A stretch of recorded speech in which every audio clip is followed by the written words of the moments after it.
무엇이 가치 있는 지출인지를 두고 논란을 벌이는 것은 삶의 경험이 다른 사람들이 서로 자기 이야기를 늘어놓는 것에 불과하다. 당신의 믿음을 이루고 있는 경험 중에 내가 겪어보지 않은 일은 무엇인가? 나도 똑같은 일을 경험한다면 똑같은 믿음을 갖게 될까? 이 질문은 삶의 여러 부분에 적용할 수 있다. 돈도 그 중 하나다. 돈을 쓰는 일과 연관된 가장 중요한 주제이자 우리에게 가장 큰 좌절과 실망을 안겨주는 사실은 돈을 지출하는 올바른 방법이 없다는 것이다. 어떻게 돈을 써야 모든 사람을 행복하고 만족스럽게 해줄 수 있는지를 규정하는 보편적인 법칙은 없다. 내가 좋아하는 소비 방식이 당신에게는 이해되지 않을 수도 있다. 내가 공포를 느끼는 대상이 당신에게는 즐거움을 선사할지도 모른다. 당신이 평생 추구하고 싶은 목표가 내게는 가장 피하고 싶은 악몽일 수도 있다. 어떤 사람의 돈을 쓰는 방식을 비웃지 마라. 그가 삶의 경험을 통해 그 방식을 배웠다는 뜻이다. 모든 사람은 자신만의 특별한 과거를 통해 만들어진 존재다. 사람들이 특정한 방식으로 돈을 쓰는 이유를 이해하기 위해서는 먼저 그들이 어떤 삶을 경험했는지 이해해야 한다. 미국은 제1차 세계대전 이후 심각한 경기 침체를 겪었다.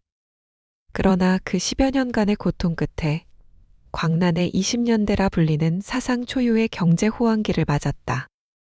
광란이라는 말로는 당시의 시대 상황을 표현하기에 부족하다. 그때는 미국 전체가 파티를 즐기며 흥청대던 시절이었다. 1920년대 후반의 5년 동안 미국 경제는 낮은 대출이자 거품 가득한 주식시장, 불법으로 제조된 밀주의 유통 등에 힘입어 한껏 달아올랐다. 1928년 6월 칼럼니스트 로버트 큘러는 어느 신문의 머리 기사에 당시의 상황을 간결하게 한 문장으로 정리했다. 가난할 때 냉대받은 경험이 많을수록 부를 드러내는 데서 더 큰 즐거움을 느낀다. 정확한 지적이었다. 1920년대 후반에 사람들이 새로운 자동차, 화려한 옷, 신기한 물건들을 앞다퉈 사들이면서 부를 과시하고자 했던 욕구는 이전에 겪었던 극심한 빈곤과 불확실성에 대한 반작용이었던 것이다.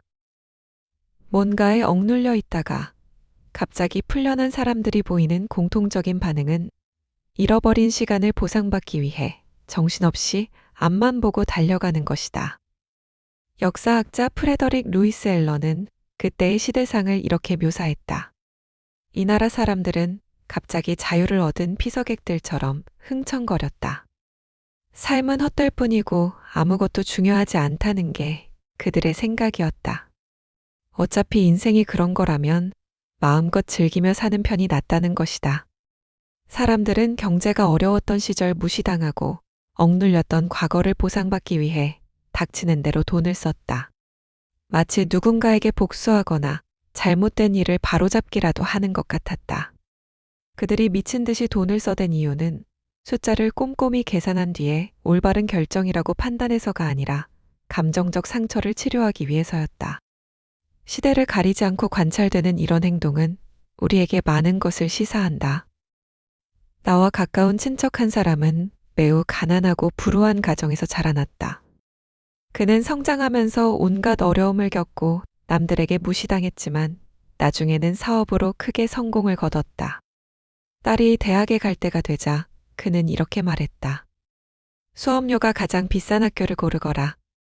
딸을 비싼 학교에 보내는 일은 자신이 극복한 어려움을 상징하는 표시였다. 그는 가장 터무니없는 가격을 최고로 선호한다는 듯이 행동했다. 그가 생각하기에 비싼 수업료는 사회에서 얻어낸 트로피였고 자신이 걸어온 삶의 우여곡절을 보여주는 자랑스러운 증거였다. 그 친척처럼 남에게 무시당하면서 어린 시절을 보내지 않은 사람은 그의 행동을 이해하기가 어려울 것이다. 어떤 사람의 소비 습관을 제대로 이해하려면 그의 성격을 더 깊이 들여다보고 그가 어떤 목표를 이루고자 하는지 또 메우고 싶어하는 마음의 빈틈이 무엇인지 파악해야 한다. 인간의 의사결정은 살면서 겪어온 사회적, 심리적 경험을 반영한다. 삶의 경험은 사람에 따라 천차만별이다. 당신에게는 당연하게 여겨지는 소비가 내 눈에는 터무니없어 보일 수도 있다. 당신이 대학교 학위를 따기 위해 엄청난 돈을 쏟아붓는 일이 누군가에게는 쓸데없는 낭비처럼 느껴질지도 모른다. 반면 어떤 사람에게는 필수적인 투자로 생각될 수도 있고 또 다른 사람에게는 신분 상승의 기회로 여겨질 수도 있다. 똑같은 결과물이라도 사람에 따라 전혀 다른 의미가 부여될 수 있는 것이다. 원래부터 풍족한 가정에서 자라난 사람의 눈에 람보르기니 같은 고급 스포츠카는 허세로 가득한 사치품으로 보일 수 있지만 가난한 집안에서 성장한 사람에게는 성공을 상징하는 표시일 수 있다. 이런 문제에 정답이 있다고 생각해서는 안 된다. 사람들은 돈을 이용해서 각자의 심리적 욕구를 충족한다. 한 주에 100시간씩 일하면서 자신의 직업을 지긋지긋하게 생각하는 변호사는 고된 노동에 대한 보상의 의미로 마구잡이로 돈을 쓸 수 있다. 투자은행에서 일하는 사람들은 연말 보너스를 받자마자 주머니에 구멍이라도 뚫린 듯이 순식간에 돈을 써버린다. 그들은 매일 새벽 3시까지 엑셀 모델링 작업을 하느라 12개월을 시달린 끝에 이제 그 희생에 가치가 있었다는 사실을 입증하고 싶은 욕구를 느낀다. 마치 물속에 가라앉았다가 물 위로 올라온 사람이 한꺼번에 숨을 몰아쉬는 모습과 비슷하다. 많은 이들이 숨을 몰아쉬듯 돈을 쓴다. 그런 점에서 보자면 자기 일을 진심으로 좋아하는 사람이 노력을 보상받고자 하는 마음이 없으므로 높은 급여를 받더라도 과도한 소비를 일삼지 않는다. 어떻게 돈을 써야 가치 있는 지출인지를 논의한다는 것은 삶의 경험이 제각각인 사람들이 서로를 향해 자신의 이야기를 늘어놓는 것에 불과하다. 당신이 어떻게 돈을 써야 하는지 또는 다른 사람들이 왜 그런 식으로 돈을 쓰는지 이야기하려면 먼저 당신과 삶의 경로가 다른 사람들은 원하는 것도 다르다는 사실부터 받아들여야 한다. 내가 특정한 지출 방식을 선호한다고 남들도 그래야 한다고 생각하는 것은 성숙하지 못한 사고방식이다. 내가 어떤 일을 무가치하게 여긴다고 해서 남들도 그래야 한다고 믿는 것도 마찬가지다. 세상은 그런 식으로 돌아가지 않는다. 당신에게는 합리적이고 만족스러운 소비가 내게는 아무런 의미가 없을 수 있다. 내게는 꼭 필요한 지출이 당신 눈에는 낭비처럼 보일 수도 있다. 소프트웨어 엔지니어 빌리 마커스는 이렇게 말한다. 사람은 합리적이지 않다. 다만 뭔가를 합리화할 뿐이다. 이 단순한 사실을 깨닫는 순간 남들이 특이하게 행동하는 이유를 이해하게 될 것이다. 돈을 지출하는 행위를 과학이 아니라 예술로 봐야 하는 이유도 그 때문이다. 돈을 어떻게 써야 하는지, 무엇이 가치 있는 소비인지를 규정하는 보편적인 정답은 없다. 우리가 할 수 있는 일은 사람들의 생각이 얼마나 각양각색이고 돈을 쓰는 취향이 얼마나 다양한지를 폭넓은 시각에서 이해하는 것뿐이다.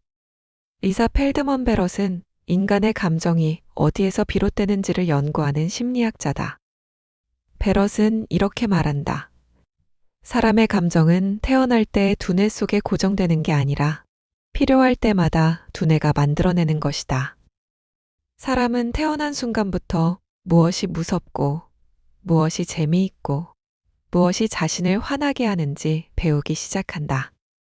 심지어 그 감정에 어떤 식으로 반응해야 하는지, 가령 화가 났을 때는 상대방에게 그 사실을 알리기 위해 어떤 표정을 지어야 하는지도 배운다. 감정이 학습된다는 사실은 대단히 중요하다. 감정은 우리가 나고 자란 문화와 환경의 산물이다. 분노나 혐오 같은 개념은 유전적으로 미리 결정되는 게 아니다. 당신에게 친숙한 감정적 개념들이 마음속에 자리 잡은 이유는 당신이 그 개념들이 유용하고 의미 있게 받아들여지는 사회적 환경 속에서 성장했기 때문이다. 당신의 두뇌는 자신도 인식하지 못하는 사이에 그 감정적 개념들을 적용해서 경험을 구축한다. 문제는 사람의 경험이 극단적으로 다를 수 있다는 것이다. 아프리카의 가난한 아이가 자라면서 배운 두려움의 대상은 캘리포니아의 부잣집 아이가 배운 두려움의 대상과 다르다. 맨해튼에 거주하는 어린이에게 기쁨을 안겨주는 물건은 아이오와의 농촌에 사는 어린이에게 기쁨을 주는 물건과 같지 않다.